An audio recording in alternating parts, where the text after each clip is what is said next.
Sutra teratai yang menakjubkan. Bab 19, Jasa Kebajikan dari Guru Dharma. Aroma dari sila, samadhi, dan kebijaksanaan memenuhi 10 alam Dharma. Sinfasyang Sutra Teratai episode 1682. Aroma dari sila, samadhi, dan kebijaksanaan memenuhi 10 alam Dharma. Dupa pada pendupaan mulai menghangat dan menyala-nyala, aromanya meliputi segenap 10 penjuru. Bagaikan ketika bunga bermekaran pada pohon parijata, aromanya secara alamiah, baik searah angin ataupun melawan arah angin, akan menyebar pada segenap jalan kebodian, semerbak dari jalan kebenaran juga demikian. Masih tetap harus bersungguh hati. Aroma dari sila, samadhi, dan kebijaksanaan memenuhi 10 alam Dharma. Berharap kalian semua bisa mendengarnya secara berulang dan memahaminya dengan sepenuh hati. Beberapa hari ini terus menyampaikan bahwa harus menyerap Dharma ke dalam batin. Dalam kehidupan sehari-hari tidak boleh terlepas dari sila. Dimulai dari dalam lubuk hati dan tindakan melalui tubuh. Harus senantiasa mawas diri terhadap kata sila. Harus serius dalam segala hal dengan mencegah kesalahan dan menghentikan kejahatan, yakni dengan menegakkan sila. Harus mencegah terjadinya kesalahan, jangan melakukannya, dan jangan ada pemikiran yang jahat. Sedikit saja timbul niat jahat, harus segera diredam. Jangan sampai ada niat jahat, bahkan tindakan jahat. Dalam melakukan sesuatu juga sama. Apapun yang ingin kita lakukan, kita harus cegah agar tidak melakukan hal yang salah. Harus kita cegah agar tidak melakukannya. Jikalau tidak sengaja kita lakukan, maka harus segera dihentikan. Ini adalah sila. Sila itu adalah mencegah kesalahan dan menghentikan kejahatan. Tidak terlepas dari dalam hati ataupun tindakan tubuh. Maka akhir-akhir ini sering menyampaikan kepada semuanya sila dan samadhi. Kondisi hati kita harus berada dalam samadhi. Mengapa dalam belajar ajaran Buddha harus bertahap? Sering disampaikan bahwa belajar ajaran Buddha adalah mempelajari hati Buddha. Jadikan hati Buddha sebagai hati kita. Berhubung ingin mempelajari ajaran Buddha, maka harus menapaki jalan bodhisattva. Dan dalam menapaki jalan bodhisattva, maka haruslah selama-lamanya, yakni dari kehidupan demi kehidupan. Seperti halnya Sang Buddha, beliau berkata bahwa dirinya tidak pernah berhenti. Dari kehidupan demi kehidupan, senantiasa berada di dunia saha. Itu adalah keteguhan tekad Buddha, yang selalu datang dan pergi ke dunia saha, masuk ke tengah kerumunan manusia untuk membimbing semua makhluk. Ini membutuhkan keteguhan tekad. Tiada niat jahat dalam hati kita dan tidak pernah kendur. Dengan ikrar yang teguh dan senantiasa melangkah maju dengan giat, tidak pernah mundur. Inilah yang disebut sebagai sila, samadhi, dan prajna. Kita makhluk awam, karena tekad yang tidak teguh, sesaat membangkitkan tekad bersedia menjalankan. Namun tiada kesabaran, sehingga tekad untuk menapaki jalan kebenaran pun kendur. Kekuatan untuk mencegah tidak cukup. Kita mudah terseret oleh godaan di luar sana. Dan untuk kembali ke tekad semula kita, itu tidaklah mudah. Maka disebutkan bahwa kita memerlukan adanya sila. Dan juga harus ada samadhi, serta memiliki tekad yang teguh. Jika dapat demikian, maka kita akan dapat menegakkan sila dan berada dalam samadhi. Dan hati kita tidak akan tergoyahkan. Tindakan akan sangat giat bersemangat. Perlahan terakumulasi dan disitulah tahap kemunculan kebijaksanaan. Jika kita tidak teguh dalam niat, seringkali kita hanya melangkah 3 langkah dan mundur 2 langkah, kemudian melangkah lagi 3 langkah dan mundur 2 langkah lagi. Kita akan terus bergerak maju dan mundur. Kita tidak akan pernah maju. Kebijaksanaan mengajarkan kita untuk membuat keputusan yang tegas, untuk berlatih secara tekun, memandang hal-hal dan situasi dengan jelas.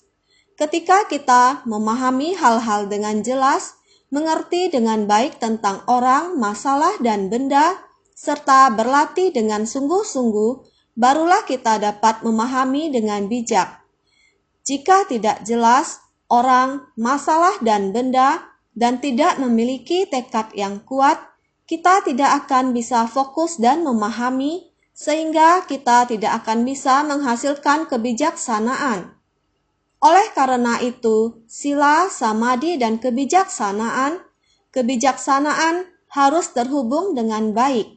Kita harus fokus, memiliki tekad yang teguh dalam menghadapi orang, masalah, dan benda. Jika kita melakukannya, maka kebaikan akan terakumulasi. Jadi kebaikan adalah wangi. Jadi sila, samadhi, dan kebijaksanaan kita secara alami akan terakumulasi. Banyak wangi sila, wangi samadhi. Akhirnya wangi kebijaksanaan akan menyatu. Inilah kebaikan. Semua hukum kebaikan dimulai dari sila, samadhi, dan kebijaksanaan. Semua dharma yang berbudi luhur dimulai dengan sila, samadhi, dan kebijaksanaan. Jadi mari kita semua berusaha dengan sungguh-sungguh, memenuhi 10 alam dharma, menyebar di seluruh 10 alam dharma. Aroma dari sila, samadhi, dan kebijaksanaan jika dapat dikumpulkan, aroma wangi ini akan memenuhi 10 alam dharma. 10 alam dharma adalah 4 alam suci dan 6 alam samsara. Kita seharusnya tahu tentang 4 alam suci dan 6 alam samsara. 6 alam samsara adalah alam neraka, setan kelaparan, binatang, alam manusia, surga, dan asura. Ini disebut 6 alam samsara. Sravaka, Prateka Buddha, Bodhisattva, dan Buddha disebut sebagai 4 alam suci. Digabungkan menjadi 10 alam dharma. Alam dharma dari para makhluk. Kita harus memulainya dari pelatihan diri. Buddha mengajarkan kita bagaimana mencapai kebudaan. Buddha berkata bahwa semua makhluk mempunyai sifat Buddha. Maka 10 alam dharma, batas alam ini disebut sebagai batas dari alam para makhluk. Oleh karena itu, aroma dari kebijaksanaan perlu meliputi dari aroma Buddha, aroma Bodhisattva, Prateka Buddha, dan Sravaka. Mereka telah membina diri, membina hingga sangat sempurna. Aroma kebijaksanaan Buddha adalah yang paling penuh. Selanjutnya adalah Bodhisattva. Masih sedang berusaha keras. Kemudian diikuti oleh Sravaka dan Prateka Buddha yang baru mulai melatih diri. Selanjutnya adalah makhluk surgawi yang melakukan 10 kebajikan. Seterusnya diikuti oleh manusia yang menerapkan 5 sila di dunia. Seperti demikian terus berlanjut. Jika kita melakukan kesalahan, maka batin tidak akan stabil. Sebersit niat menyimpang, maka arah akan salah. Sebersit niat menyimpang dapat menyebabkan ribuan niat pikiran yang salah. Itu akan menuju ke alam neraka, setan kelaparan, dan binatang. Oleh karena itu kita harus menjaga sila, samadhi, dan kebijaksanaan. Jika aroma ini telah diperoleh sepenuhnya, Aroma dari 4 alam suci telah disempurnakan, dengan sendirinya akan menyebar meliputi 10 alam dharma. Maka kita harus sangat bersungguh hati. Dupa pada pendupaan mulai menghangat dan menyala-nyala, aromanya meliputi segenap 10 penjuru.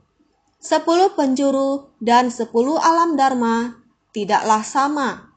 Yang dimaksud 10 alam dharma adalah alam makhluk dengan kesadaran.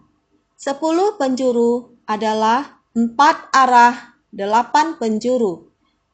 Dengan atas dan bawah, ini disebut sebagai 10 penjuru. Wewangian dupa pada pendupaan mulai menghangat dan menyala-nyala. Gata pendupaan seringkali dinyanyikan atau dilantunkan. Aroma pendupaan ini adalah dinyalakan dengan api. Semerbak dupa seperti ini selalu ke atas dan menyebar kemana-mana. Ini menggambarkan awan-awan wewangian yang berubah menjadi awan. Awan adalah manifestasi perwujudan daripada Bodhisattva dan Buddha. Ini terdapat pada gata pendupaan. Bukankah sering dikatakan demikian? Saat ini, wewangian dari 4 alam makhluk suci menyebar ke 10 penjuru. Tidak hanya ke atas, melainkan menyebar ke 10 penjuru. 10 penjuru selain 4 arah dan 8 penjuru, juga ada atas dan bawah. Jasa dari kebajikan yang indah ini untuk membimbing 10 alam dharma, apalagi 4 alam makhluk suci, menjadi teladan dan membimbing makhluk di 6 alam awam. Inilah yang harus kita pahami dengan sungguh-sungguh. Jika ingin dapat memahaminya, kita harus terlebih dahulu dapat menjaga sila, melatih samadhi dan kebijaksanaan. Barulah bisa memahami wewangian ini, bagaimana dapat menyebar ke 10 penjuru untuk membimbing para makhluk. Jadi ini ibarat bagaikan ketika bunga bermekaran pada pohon parijata. Ketika bunga bermekaran di pohon parijata, pohon besar itu, ketika bunga bermekaran, wanginya sangat harum. Karena pohon ini sangatlah besar, maka keharuman bunganya pun sangat umum. Sehingga bagaikan ketika bunga bermekaran pada pohon parijata, begitu bunga mekar dan angin bertiup, wanginya menyebar. Oleh karena itu, wewangian ini alami dan dapat tertiup ribuan mil. Terlepas dari mengikuti arah angin atau berlawanan arah angin. Ini sangat umum, sehingga akan menyebar pada segenap jalan kebodian, semerbak dari jalan kebenaran juga demikian. Angin ini berasal dari jalur pencerahan bodi, dan jalur pencerahan ini semuanya wangi. Wangi ini semerbak bunganya, aromanya, ini yang perlu dipahami dengan sepenuh hati. Dari mana asal wewangian ini? Artinya perlu ada pelatihan diri, membina diri, dan mengumpulkan kebajikan. Demikian bila dikumpulkan, maka akan menjadi wangi. Oleh karena itu semerbak kebenaran dan semerbak moral kebajikan. Karena kita berjalan sesuai dengan jalannya dan memperoleh moral kebajikan, bersungguh hatilah dalam membina diri. Mendengarkan dan melihat dengan hati. Bersungguh hati artinya harus berupaya semangat. Berupaya semangat setiap saat. Jika ia berupaya semangat, maka tubuh dan tingkah lakunya akan menggugah hati orang. Lihat saja Taipei, distrik utara. Semua fungsionaris sudah kembali. Lebih dari 900 orang. Tim dan grup ini semuanya sangat berpengalaman dan berdedikasi. Mereka datang dengan semangat. Mereka datang berbagi, saling menyemangati. Tidak lupa niat awal. Jangan lupa masa lalu ketika membangkitkan niat awal. Semua orang mulai membangkitkan tekad awal lagi. Jika digabung total semuanya 900 lebih orang. Hampir 1000-an orang berkumpul di ladang pelatihan, bersama-sama membangkitkan ikrar di dalam bodhisatwa. Berikrar menggalang bodhisatwa, mengajak untuk membangun tekad. Kita harus mengajak setiap orang bersama-sama membangun tekad. Setiap orang mengarah pada tujuan mencapai 1.000.000 bodhisatwa. Ini sangat luar biasa. Sang Buddha memberi pengajaran kepada kita, yaitu ingin kita mendengar Dharma. Kita harus mendengar, giat bersemangat, membaca, dan melafal, serta harus mewariskan. Di samping itu harus mengajak orang lain untuk mewariskan. Bukankah ini adalah cara Buddha mengajarkan ajaran bodhisatwa? Mengajarkan kepada kita setiap orang agar jangan mundur. Harus terus giat bersemangat untuk maju. Waktu akan berlalu tanpa menunggu kita. Seiring berlalunya waktu, kita menjadi tua. Namun belajar ajaran Buddha tidak hanya satu kehidupan saja. Orang awam seperti kita membangkitkan tekad pada satu kehidupan ini dan berhenti di tengah jalan. Karena merasa saya sudah berumur, saya sulit mobilisasi lagi. Biarkan saja dikerjakan oleh yang muda, sedangkan yang muda, apakah dapat melihat semangat dan kesungguhan hati Anda? Apakah ada teladan, keteladanan yang bisa saya belajar darinya? Jika tidak ada keteladanan ini, tidak ada teladan begini, maka tidak akan tahu harus mulai belajar dari mana. Maka sudah seharusnya begitu bodhisatwa membangkitkan tekad harus seumur hidup dan harus ditambah dengan kehidupan demi kehidupan setelahnya. Bersambung terus-menerus. Sering sekali berbicara tentang belajar Buddha. Kita harus belajar meresap ke dalam batin. Belajar sampai terserat ke dalam batin, mengubah pengetahuan duniawi agar dapat masuk menjadi kebijaksanaan. Kebijaksanaan untuk membentangkan jalan Buddha. Kita membentangkan jalan pada kehidupan ini, lalu membuka jalan pada kehidupan yang akan datang. Dengan demikian barulah kita dapat mengingat dan jiwa kebijaksanaan akan berlanjut dari kehidupan ini sampai kehidupan yang akan datang. Maka itu semakin berumur, semakin harus disemangati agar terus berkontribusi. Harus terus bekerja agar jiwa kebijaksanaan seperti ini tidak terputus dari kehidupan ke kehidupan. Ini seperti hawa wangi, mengikuti tiupan angin pergi. Searah tiupan angin dapat terbang sampai ribuan mil. Ribuan kehidupan, puluhan ribu masa, hawa wangi ini adalah demi kebajikan. Tekad awal kamu, sebersit pikiran bodhisatwa, ini dinamakan kebajikan. Sebersit niat pikiran ini tidak henti-hentinya diakumulasi. Seperti hawa harum alami, kita bisa di kehidupan ini tidak putus. Disebut sesuai arah angin, sekali tiup ribuan mil jauhnya.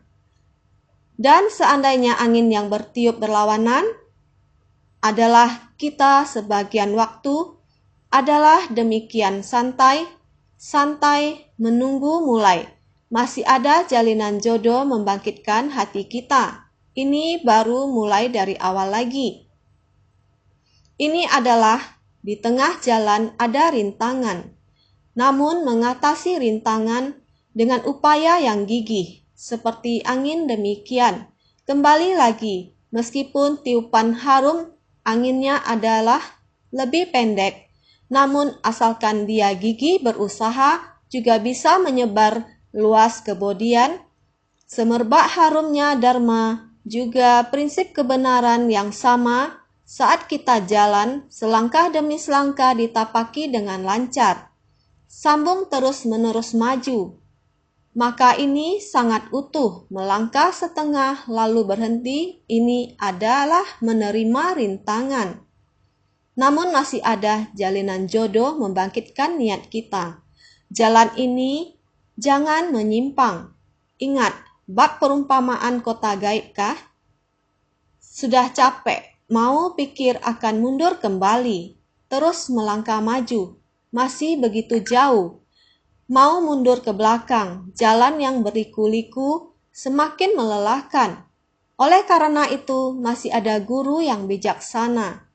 Adalah satu kota gaib, tempat pusaka sudah dekat, jangan berhenti, terus melangkah maju. Prinsip yang sama, dalam proses ini akan menemui banyak kesulitan di jalan. Menemui kekeringan sampai tidak bisa menemukan air untuk minum. Perjalanan yang berbahaya, sama dengan kehidupan kita, berjalan di perjalanan yang berbahaya ini, jangan-jangan di kehidupan kita yang lalu, karena memiliki jalinan jodoh dengan Buddha, kita juga menapaki jalan bodhisattva. Kita juga mengumpulkan keharuman ini, juga mengumpulkan kebajikan. Di kehidupan sekarang ini kita menjalin jodoh. Memiliki jodoh ini sama seperti mendaki gunung. Pernah sampai ke puncak gunung ini. Di saat ini kita harus mengerti, janganlah berhenti. Karena permata sudah di depan mata. Harus lanjut berjalan. Walaupun kita masih berada di kota gaib, kita tetap harus maju, berjalan menghadapi angin. Kita dengan tekad yang sama berjalan maju, sehingga menyebar pada segenap jalan kebodian. Kita mengumpulkan kebajikan, tidak peduli jaraknya seberapa jauh, kita tetap maju melangkah. Hal yang sama berlaku untuk aroma dupa. Kita harus menggunakan batin kita untuk menyadarinya. Dharma adalah seperti ini. Meneruskan mazhab Dharma bersungguh hati. Naskah sutra sebelumnya mengatakan, begitulah seterusnya hingga mencapai alam Brahma, ke atas hingga surga akan nista. Aroma tubuh dari semua dewa dapat tercium olehnya. Juga mencium aroma dupa yang dibakar oleh para dewa. Sutra teratai bab 19, jasa kebajikan dari Guru Dharma. Prinsip yang sama terus-menerus mengakumulasi, telah mencapai alam Brahma, dari alam nafsu, alam berwujud, dan seterusnya sampai ke alam tidak berwujud. Aroma harum ini naik ke masing-masing secara bergantian hingga ke alam Brahma. Ini disebut alam Brahma, yakni dunia Brahma di tempat puncak tertinggi. Kita telah mengumpulkan begitu banyak kebajikan hingga mencapai puncak tertinggi. Aroma tubuh dari semua dewa, makhluk surgawi ini telah mengumpulkan banyak kebajikan. Mereka memancarkan keharuman kebajikan, jadi dapat tercium olehnya. Setiap orang bisa menciumnya. Aroma kebajikan yang telah mereka kumpulkan, bahkan kita juga dapat mencium aroma dupa yang dibakar oleh makhluk surgawi. Itu seperti menyalakan dupa. Aroma ini terus-menerus berhembus. Aromanya terus-menerus keluar.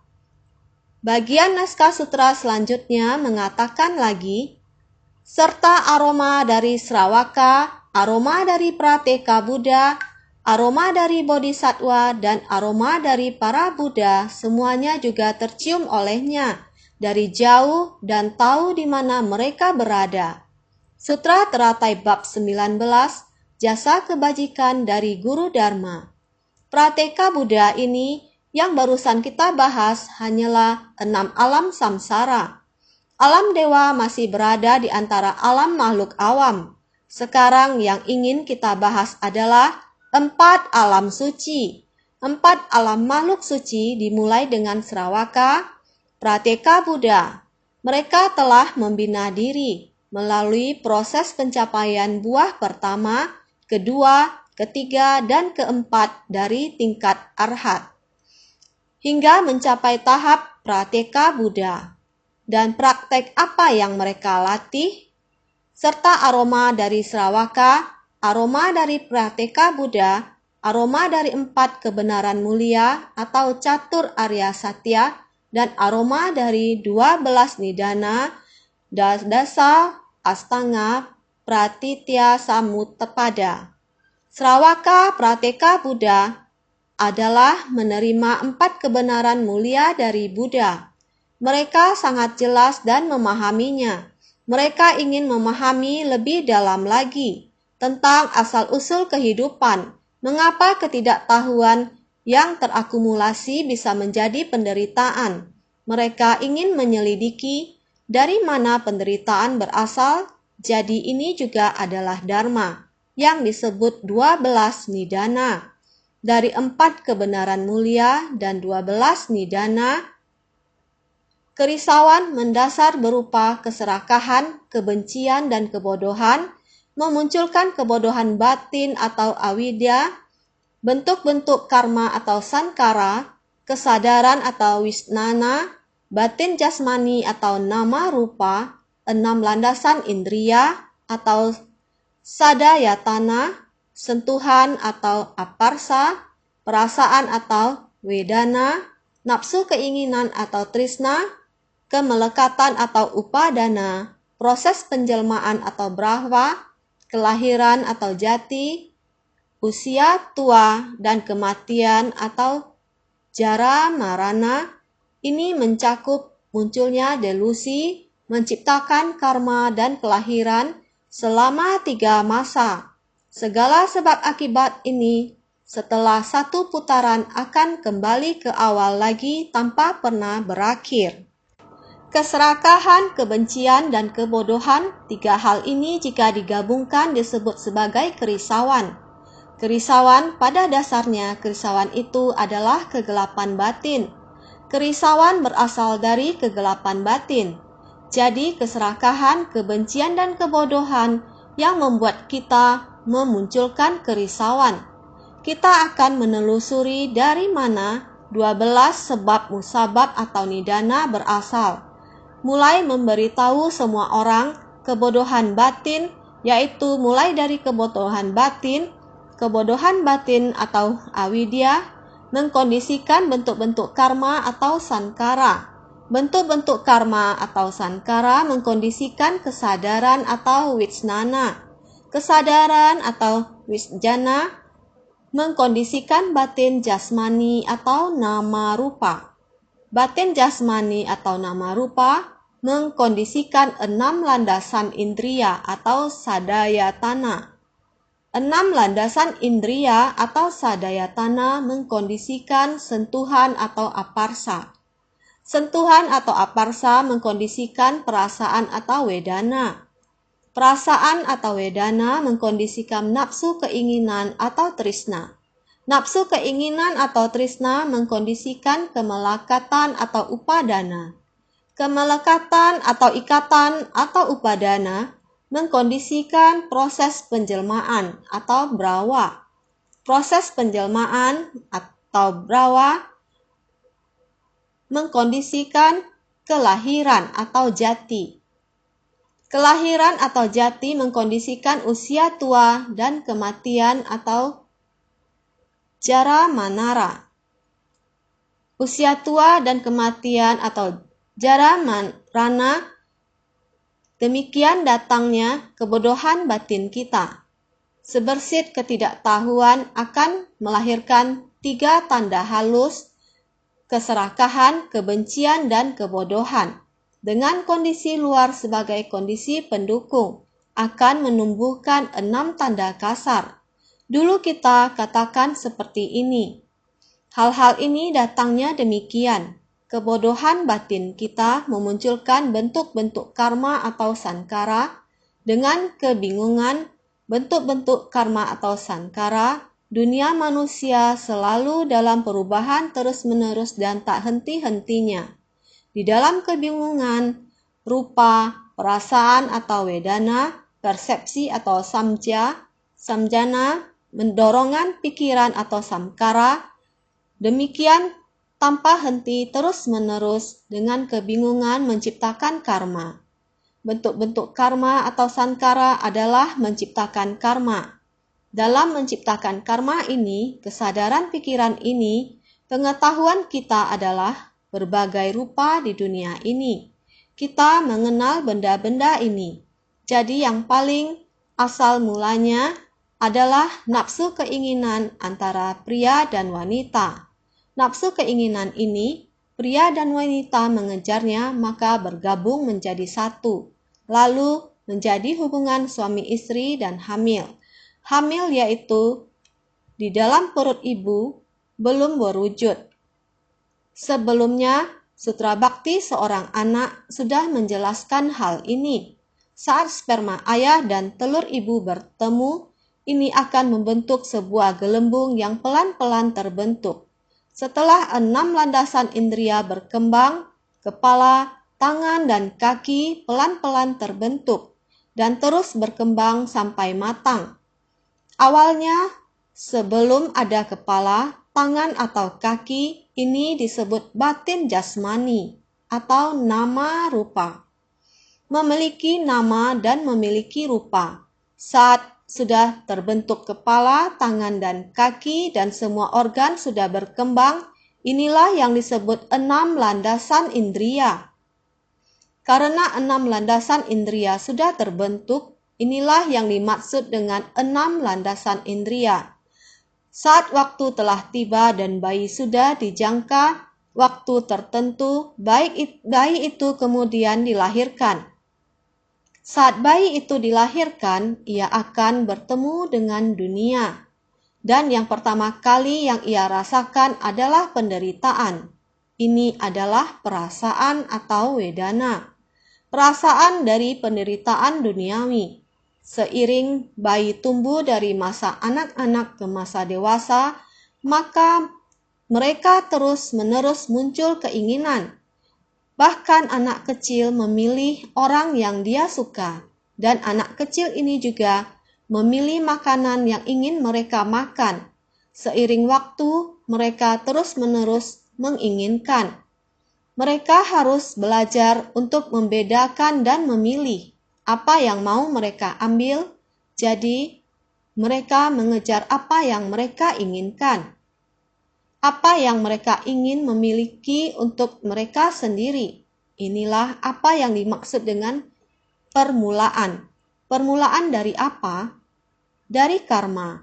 Mereka terus-menerus membentuk karma, dan karena kekuatan karma inilah mereka lahir ke dunia ini untuk mengalami lahir, tua, sakit, dan mati.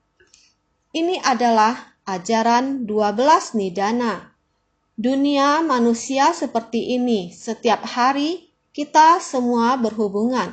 Setiap hari 6 landasan indria kita ini sudah terbentuk. Mata melihat, telinga mendengar, pemikiran ini sangat rumit. Beginilah semua hal yang tersentuh. Itu semua adalah yang kita rasakan. Rasa senang, rasa kesusahan, semua ini ada di kehidupan kita. 12 kondisi ini, keterikatan dan lain-lain, menciptakan karma. Terus-menerus terakumulasi dan terakumulasi. Adapun karma ini, berbuat baik akan mengumpulkan berkah, akan diberkati.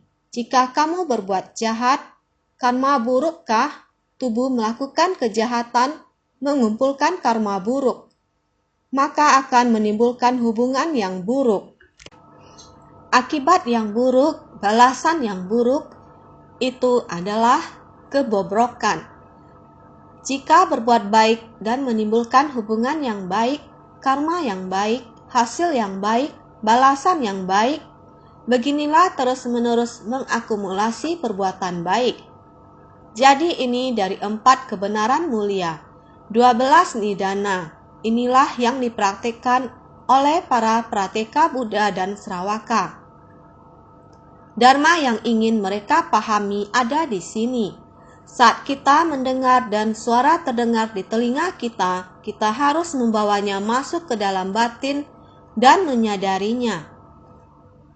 Apakah ini 4 kebenaran mulia atau 12 nidana? Dalam kehidupan sehari-hari kita, Apakah ada hal-hal seperti ini? Sekarang kita sudah berwujud, sudah berada di dunia manusia. Setiap hari 6 landasan indera kita melihat rupa atau bentuk, mendengar suara, merasakan sentuhan, dan lain sebagainya. Kita hendaknya lebih bersungguh hati untuk memahaminya dalam kehidupan sehari-hari kita. Jadi, ini sudah mencakup 3 masa. Bagaimana saya datang ke dunia ini? Tergantung masa lalu kita, kondisi apa yang telah kita bentuk, karma yang telah kita kumpulkan, apakah kita mengumpulkan karma baik atau buruk, kita harus melihat masa lalu kita. Saya datang ke kehidupan ini. Di kehidupan ini, saya sendiri sangat bersyukur. Di kehidupan masa lalu, telah banyak menjalin jodoh baik dengan semua orang. Maka saya harus lebih serius. Saya harus lebih giat bersemangat untuk menjalin jodoh baik dan berkah tidak boleh terputus. Di kehidupan mendatang saya tetap membawa jalinan jodoh dengan semua orang. Bagaimana kehidupan mendatang, demikian pula mereka yang lebih dulu akan membimbing saya pergi duluan lagi akan datang kembali untuk membimbing semua orang. Jalinan jodoh ini kehidupan demi kehidupan. Silsilah Dharma terus-menerus diwariskan tanpa putus. Kita memiliki Dharma ini, memiliki garis keturunan ini. Kita terus mewariskan tanpa henti dari kehidupan ke kehidupan. Jadi 3 masa. Namun 3 masa, jika kita tidak berhati-hati akan menimbulkan delusi. Jika timbul delusi di kehidupan ini, kondisi di kehidupan mendatang akan lenyap. Karena di kehidupan ini telah menimbulkan kerisauan di batin sendiri. Jika ketekunan kita berkurang, semangat kita terus mengalami kemunduran, telah terpencar dan menjadi malas, mungkin niat pikiran kita telah beralih ke tempat lain. Tidak akan bisa tetap berada di jalan bodi ini, tidak akan bisa menapaki di jalan yang sama. Jadi ketika delusi timbul akan menciptakan karma. Ini adalah jika kita tidak menjaga dengan baik kehidupan ini, meskipun kehidupan sebelumnya ada jalinan jodoh bertemu, datang di kehidupan ini, jika kita tidak menggenggam dengan baik di kehidupan ini, menciptakan karma buruk lagi, demikian menerima kelahiran, kematian, dan lainnya, segala hukum sebab akibat, maka itu setelah 1 putaran akan kembali ke awal lagi. Setelah kita lahir di dunia ini, di kehidupan ini, dari anak-anak hingga berumur, ketika pertama kita lahir kita harus berjalan sesuai hukum alam, hingga kondisi karma kita mencapai batasnya dan kehidupan ini akan segera berakhir. Kemudian dalam benak kita harus tetap memahami bahwa kita memiliki kehidupan mendatang. Jadi kita harus sangat waspada. Bahkan di akhir kehidupan kita harus lebih waspada lagi. Setelah menempuh sepanjang jalan yang benar ini, di jalan masa depan kita tidak akan tersesat. Kita tidak akan tersesat, jadi setelah 1 putaran akan kembali ke awal lagi tanpa pernah berakhir, dari kehidupan ke kehidupan. Kita meninggal dan terlahir kembali, dan setelah kita lahir kita akan meninggal lagi. Kita meninggal dan lahir, datang dan pergi. Maka itu setelah 1 putaran akan kembali ke awal lagi. Setelah kehidupan ini berakhir, kehidupan selanjutnya akan dimulai kembali, tidak akan berakhir seperti ini. Begitulah kehidupan.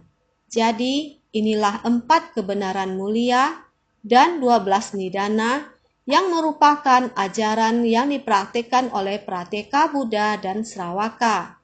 Dari sinilah kebajikan mereka berasal. Bagaimana dengan bodhisattva? Aroma dari bodhisattva dan aroma dari para Buddha dengan menjalankan 6 paramita dan segala praktiknya, timbul aroma menakjubkan dari jasa kebajikan. Inilah aroma dari buah kebodian, pembebasan paling akhir. Aroma dari bodhisattva dan aroma dari para Buddha berasal dari mempraktikkan 6 paramita.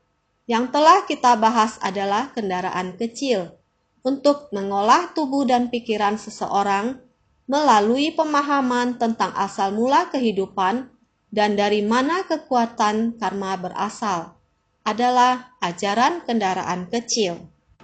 Mereka memahami prinsip-prinsip ini dengan jelas. Namun untuk mempraktikkan 6 paramita dan segala praktiknya, pahala dan kebajikan yang terkumpul dari ini memancarkan aroma yang menakjubkan. Betapa menakjubkan, ini adalah aroma yang sangat menakjubkan. Jadi, inilah aroma dari buah kebodian, pembebasan paling akhir.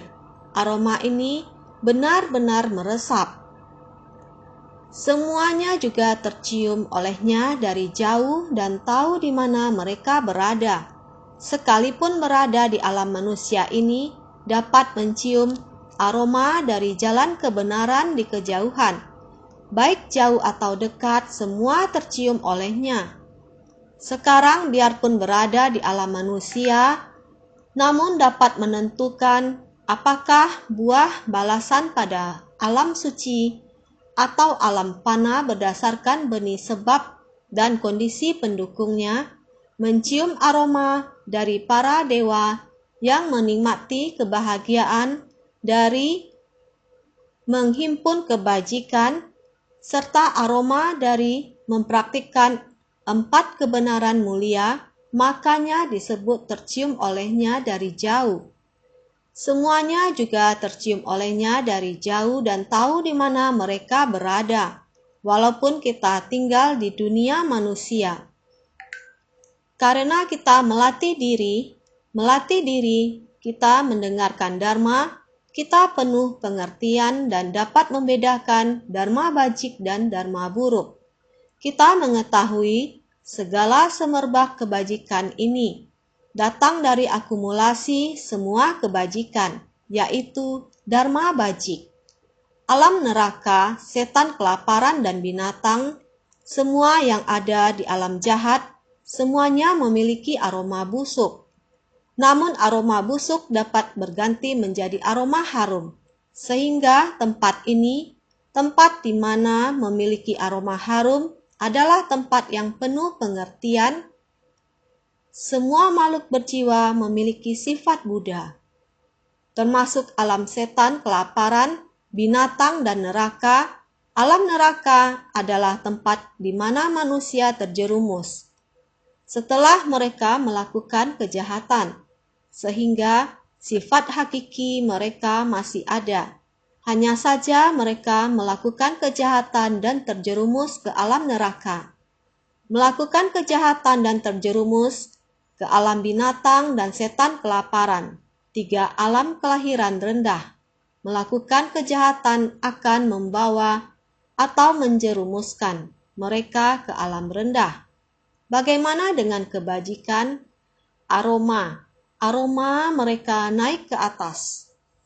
Sehingga prinsip kebenaran, setelah kita memahaminya, walaupun kita masih berada di dunia manusia, kita masih sebagai makhluk awam, namun kita sudah memahami prinsip kebenaran, memahami apa yang disebut dengan jalan bodhisattva, kita harus mulai untuk melakukan tindakan nyata dan melangkah maju.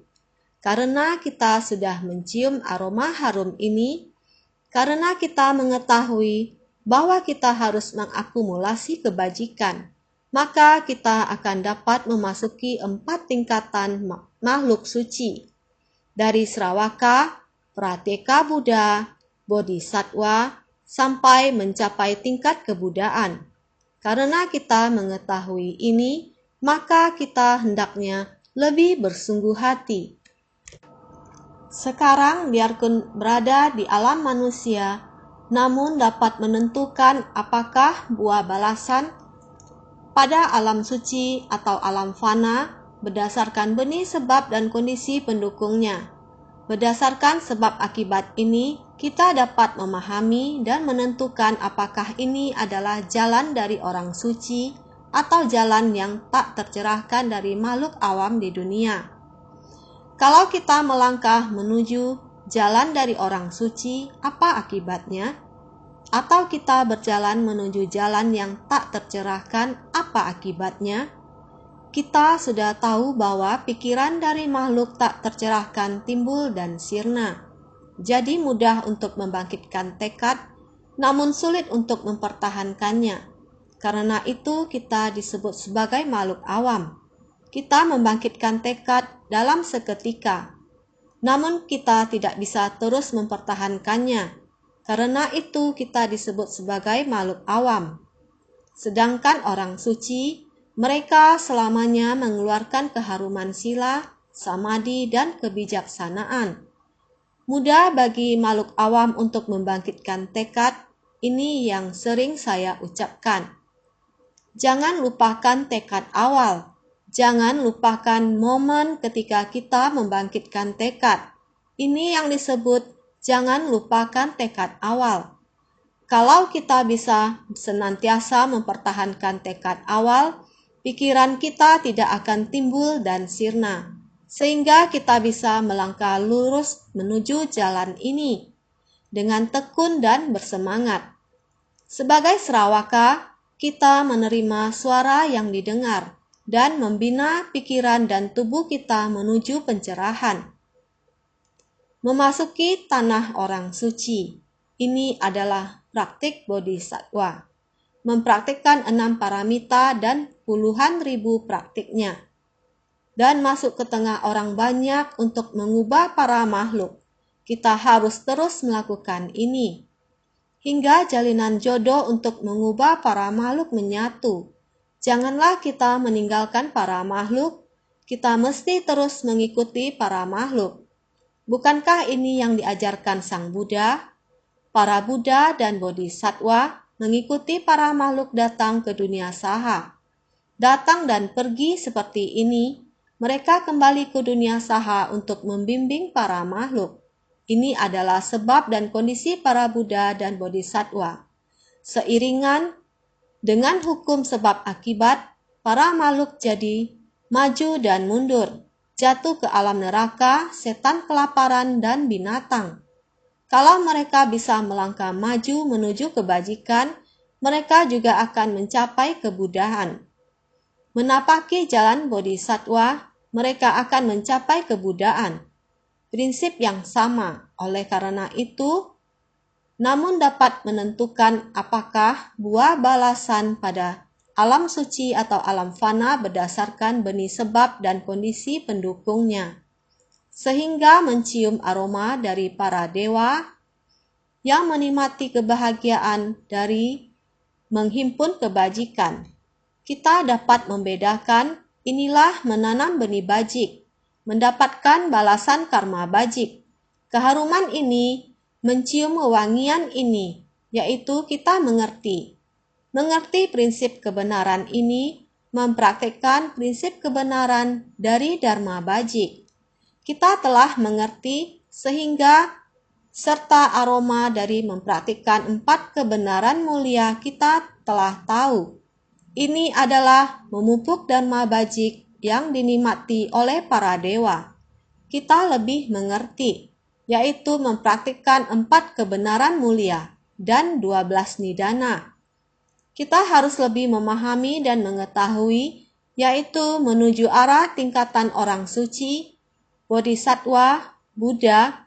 Kita telah mempunyai satu arah, sehingga dinamakan tercium olehnya dari jauh. Kita telah mendengarnya, walaupun kita masih jauh dari tingkatan bodhisattva dan Buddha, tetapi prinsip kebenaran ini kita telah mengetahuinya. Sehingga walau berada di dunia manusia, masih sama dapat mendengarnya dari jauh. Karena kita dapat menentukan apakah buah balasan pada alam suci atau alam fana berdasarkan benih sebab dan kondisi pendukungnya. Kita bisa membedakan orang di alam suci dan alam fana. Dua jalan ini bagaimana kita memahami, yaitu alam suci dan alam fana, sehingga setiap orang harus senantiasa bersungguh hati, menjalani sila, samadhi, kebijaksanaan, memenuhi 10 alam dharma. 10 alam dharma meliputi 4 alam suci dan 6 alam manusia. Tadi sudah dibahas. Inilah 10 alam dharma, sehingga setiap orang harus senantiasa lebih bersungguh hati.